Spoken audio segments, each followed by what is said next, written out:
اعوذ باللہ من الشیطان الرجیم، بسم اللہ الرحمن الرحیم۔ السلام علیکم۔ بزم سخن میں سہیل زرار خلش کا آداب قبول کیجیے۔ ناظرین، اگست کا مہینہ شروع ہو چکا ہے اور آزادی کی محفلیں اور آزادی کا جشن منانے کا آغاز اسلام چینل اردو نے بھی کر دیا ہے اور یقیناً آپ لوگوں نے بھی کر دیا ہوگا۔ ناظرین، ہم پردیسیوں کا جشن آزادی بھی عجیب ہوتا ہے کہ دل تو دھڑکتے ہیں وہیں، لیکن جسم کہیں اور ہوتا ہے ہمارا۔ لیکن ہم سمجھتے ہیں کہ ہم اتنی ہی محبت کرتے ہیں پاکستان سے جتنا کوئی پاکستان میں رہنے والا کرتا ہوگا۔ ناظرین، ان تمام باتوں کے پیش نظر ہم آپ کا تعارف کرائیں گے آج کے جو ہمارے مہمان شاعر ہیں، لیکن اس سے پہلے میں چند اشعار ان کے سنانا چاہوں گا کہ تمہیں گوا کے بچا کچھ نہیں گوانے کو، تمہیں گوا کے بچا کچھ نہیں گوانے کو، مگر یہ بات کہوں کس طرح زمانے کو، مگر یہ بات کہوں کس طرح زمانے کو۔ اور اس کا جو خاص کر کے ایک شعر ہے جو میں سمجھتا ہوں کہ انہوں نے ہمارے لیے ہی کہا ہے کہ سنا ہے آج کی بزم سخن ہے نام اس کے، سنا ہے آج کی بزم سخن ہے نام اس کے، سو ہم بھی آئے ہیں اپنی غزل سنانے کو۔ تو یہ غزل سنانے کو جو بڑا خوبصورت سا شاعر ہمارے درمیان برمنگھم سے تشریف لایا ہے، ہم چاہیں گے کہ ہم ان سے گفتگو کا آغاز کریں۔ ہمارے درمیان موجود ہیں بہت مشہور شاعر، بڑے اچھے صحافی، مختلف اخبارات میں بھی لکھتے رہے ہیں، مختلف رسائل میں بھی لکھتے رہے ہیں، خالص غزل کے شاعر اور روایتی شاعری سے جڑے ہوئے شاعر ہمارے درمیان جناب موجود ہیں۔ ہمارے بہت ہی مختصر سے بلاوے پہ، بڑے شارٹ نوٹس پہ ہمارے لیے تشریف لائے ہیں اور ہماری بڑی محبت ہے، بڑا خلوص ہے ان کا۔ تشریف لائے ہیں جناب فاروق ساغر صاحب۔ کیسے ہیں فاروق صاحب؟ السلام علیکم۔ ٹھیک ٹھاک ہیں؟ خیریت سے ہیں آپ کی بہت بڑی عنایت، آپ نے بہت لمبا سفر کیا، برمنگھم سے ہمارے یہاں تشریف لائے ہیں، اور خاص کر کے دوسرے ہم نے جو شہروں سے بلانے کا ہمارا سلسلہ شروع ہوا ہے انشاءاللہ، اور ہم چاہیں گے کہ لندن کے بعد بھی لوگوں کو بلائے، تو آپ ہمارے یقیناً دوسرے شاعر ہیں۔ اس سے پہلے پچھلے پروگرام میں ہمارے پاس موجود تھے برادر آفاق منصور آفاق صاحب جی، جو کہ مانچسٹر سے تشریف لائے تھے، اور آج آپ برمنگھم سے تشریف لائے ہیں۔ ٹھیک ٹھاک ہیں؟ خیریت سے؟ آپ کی محبت، آپ نے جس خلوص سے اور جس محبت سے یاد کیا، بلایا، تو میرے لیے انکار ممکن نہیں ہو سکا۔ یہ کہہ سکتے ہیں کہ میں آیا نہیں، آپ کی محبت نے مجھے یہاں پر بلا لیا اور کھینچ لے آئی۔ آپ نے تو شعر پہلے کہہ دیا تھا کہ بزم سخن سجی ہے، تو آج آپ شعر آئے ہیں، تو ہم نے تو آپ کو اسی لیے زحمت دی۔ اچھا، ہمارا فارمیٹ بالکل ہلکا پھلکے انداز میں ہم گفتگو کرتے ہیں ادبی حوالوں سے، تو ہم جو پہلا سوال سمجھنا چاہیں گے کہ آپ ماشاءاللہ ایک ایسے شہر میں پیدا ہوئے، پلے بڑے، جہاں کے پہلوان بڑے مشہور ہیں اور کھانے پینے اور دوسری چیزیں مشہور ہیں، شاعری کی طرف کہاں سے کیسے رجحان بن گیا؟ اب شہر کا نام بھی تو بتا دیں۔ گجرانوالہ سے تعلق ہے آپ کا جناب، بہت مشہور شہر ہے آپ کا۔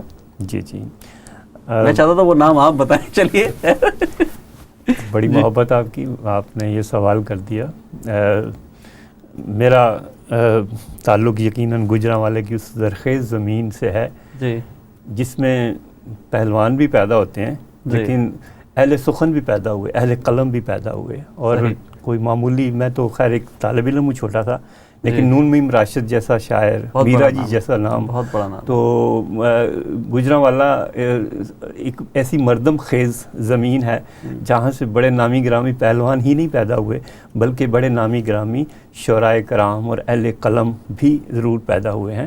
تو ایک طرح سے یہ اس مٹی کا کمال ہے، اور مجھے فخر ہے کہ اس مٹی میں پل کر، اس میں کھیل کر، کود کر، اس مٹی کی نمو جو ہے وہ میری ذات کے اندر موجود ہے، اور مجھے الحمدللہ میں شکر گزار ہوں کہ میرا اس شہر سے تعلق ہے جہاں نون میم راشد اور میرا جی جیسے لوگ ہیں، اور پہلوان بھی یقیناً۔ اشعار کی مشق بھی کرنا جو ہے وہ بھی مشقوں کے ساتھ، وہ کثرت ہے، وہ جسمانی کثرت ہے، یہ ذہنی کثرت ہے، بالکل، اور دونوں میں مشقت ایک ہی جیسی ہے۔ جی، میں نے اتفاق سے دونوں مشقتیں کی ہوئی ہیں۔ آپ نے کشتی بھی مطلب کی ہے؟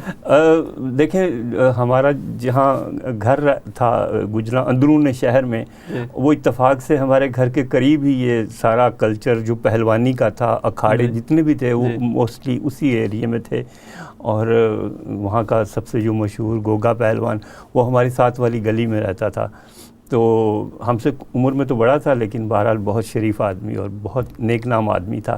تو ہم ان کے اکھاڑے میں چلے جاتے تھے اور ساتھ میں وہ شوق ایک جیسے بچوں کو اگر فٹ بال کا کلچر ہوگا تو لوگ فٹ بال کھیلیں گے, کرکٹ کا ہوگا, تو وہ ایک دور تھا جس میں وہ ایک ماحول تھا کہ وہاں 8-10 اکھاڑے ساتھ ہی تھے.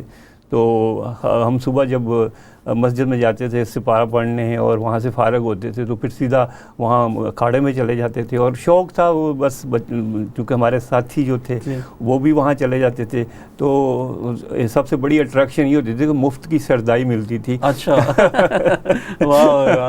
تو لیکن میرا حلیہ کبھی بھی پہلوانوں جیسا نہیں رہا, اب بھی نہیں ہے اور ویسے بھی نہیں ہے, لیکن وہ ایک بچپن کا ایک شوق تھا, آپ اسے شوق کہہ سکتے ہیں. ٹھیک ہے, یہ بات تو آپ کی صحیح ہے, لیکن پھر ہم دیکھتے ہیں کہ ہم نے جو آپ کا تھوڑا سا مطالعہ کیا, تھوڑا ہم سمجھے, دیکھا کہ 13-14 سال کی عمر ایک بچے کی, ایک نوجوان کی, ایسی کیا واردات قلب گزری کہ وہ غزل کو ہی ذریعہ اظہار بنایا؟ ہاں, یہ بڑا اہم سوال آپ نے پوچھا. اصل میں کوئی بھی حادثہ ہوتا ہے یا کوئی بھی واردات قلبی آپ کے اندر ایک ایسا ہیجان پیدا کر سکتی ہے جس کا رد عمل کسی بھی شکل میں ہو سکتا تھا. تو اس وقت جو میرے ساتھ حادثہ 12-13 سال کی عمر میں جو ہوا وہ میرے والد صاحب کی وفات تھی. تو وہ بہت بڑا ہمارے لیے ایک حادثہ تھا, اور میں چونکہ سب سے لاڈلا تھا, چھوٹا تھا سب گھر میں, تو میری فیلنگز کچھ ڈیفرنٹ تھی, طبیعت میری ویسے ہی حساس تھی. تو شاید اس دکھ کا میرے اندر جو کتھارسس ہوا وہ شاعری کی شکل میں ہوا, اور میرے جو پہلے 2 اشعار ہیں وہ شاید اسی کے اوپر ہیں کہ مجھے آج بھی 2 شعر یاد ہیں اگر آپ کہیں تو, کہ زندگی کے میرے پہلے کہ میں بندگی کا تو قائل ہوں آستاں ہی نہیں, بھٹک رہا ہوں اکیلا کہ پاس پاں ہی نہیں. اور یہ میں نے اپنے باپ کو مخاطب کر کے کہا تھا کہ تیرے بغیر میں مرجھا گیا بہاروں میں, وہ پھول خاک کھلے جس کا باغباں ہی نہیں. کیا بات, تو کیا درد تھا. اور 13 سال کی عمر, 14 سال کی عمر میں ایک بچہ اتنی بڑی بات کہہ رہا ہے. بس وہ اس کے اندر کسی نہ کسی طرح سے اس کا کتھارسس تھا. بالکل. اور نہ وہ اس وقت کوئی میرا استاد تھا, نہ مجھے کوئی بتانے والا تھا, نہ کوئی ایسا نہیں تھا. تو وہ میرے اندر ایک چیز جو دکھ تھا اس نے الفاظ کی شکل میں اس طرح سے اظہار کا ذریعہ بنایا. تو پھر اس کے بعد سے یہ سلسلہ مطلب ہوا, ظاہر ہے. اچھا, عموماً غزل جو ہے وہ ظاہر ہے محبوب کی تعریف ہے, جو عموماً حرف عام میں کہا جاتا ہے, اور بات اسی طرح لکھی جاتی ہے جو کلاسیکل شاعری ہمارے یہاں ہے. جی. تو آپ کی جو میں نے دیکھا کہ آپ کو غالب بھی اتنے ہی پسند ہیں, امیر بھی اتنے ہی پسند ہیں. جی. کس کو فالو کیا آپ نے زیادہ؟ میں نے اساتذہ کو, تمام اساتذہ کو, جتنے بھی اساتذہ ہیں, چاہے وہ میر ہیں, چاہے وہ غالب ہیں, چاہے وہ ناسخ ہیں, چاہے وہ علامہ اقبال ہیں, حتیٰ کہ فیض تک آتا ہے یہ سلسلہ. مجھے بیسیکلی اچھا شعر متاثر کرتا ہے, کسی بھی استاد کا ہو. یہ کوئی طے شدہ بات نہیں ہے کہ میں نے اسی شاعر کو پسند کرنا ہے, چاہے اس کا کام کمزور ہے تو اس کو بھی میں نے پسند کرنا ہے. یہ کوئی ایسی طے شدہ بات نہیں ہے. اچھا شعر ہے تو اچھا شعر کوئی بھی بالکل اچھا شعر ہے جو روایت سے جڑا ہوا ہے, جو شاعری کے تقاضے پورے کرتا ہے, جو آپ کے اندر ایک نئی امنگ پیدا کرتا ہے, جو نیا راستہ کھولتا ہے, مجھے وہ شعر اپیل کرتا ہے. اور میں نے تقریباً تمام اساتذہ سے اکتساب فن کیا, اور ان سے جہاں تک ممکن تھا میں نے فیض حاصل کیا. جی. تو اس لیے وہ یہ کوئی طے نہیں ہے کہ میر نے بے شمار ایسے شعر لکھے ہیں کہ لگتا ہے جیسے آج کی یعنی 21ویں صدی کا شاعر لگتا ہے بعض جگہ پر, ایسے تازہ دم شعر. اچھا, میں چاہوں گا آپ نے جو میر کے حوالے سے ایک شعر کہا تھا جو ابھی بہت مشہور ہوا ہے فیس بک پہ بھی اور دوسری جگہوں پہ, اگر وہ شعر سنا دیں تو ہم اپنے اگلے سیگمنٹ کی طرف چلیں گے. جی. وہ میری غزل کا مقطع ہے, دوستوں کو پسند آیا تو انہوں نے اس کو کوٹ کیا کہ اصل میں میر نے جو شعر کہا تھا, میں 1 منٹ آپ کا لوں گا, کہ انہوں نے اپنے محبوب کے جو ہونٹوں کی نزاکت ہے اسے پھول کی پنکھڑی سے تشبیہ کہا تھا, اور یہ شعر جو تھا امر ہو گیا آج تک. یہ کلاسک ہے. ہمارے اردو کے ایک اور بہت بڑے شاعر قتیل شفائی صاحب نے بھی اس موضوع پر شعر کہا, اور انہوں نے ڈینائی کیا, انہوں نے میر سے اختلاف کیا. وہ میر بھی استاد تھے اور قتیل شفائی صاحب بلا شبہ استاد تھے, وہ حق رکھتے تھے وہ اختلاف کریں. تو انہوں نے اس کے اختلاف میں جو شعر لکھا وہ یہ تھا کہ وہ تیرے حسن کی قیمت سے نہیں ہے واقف,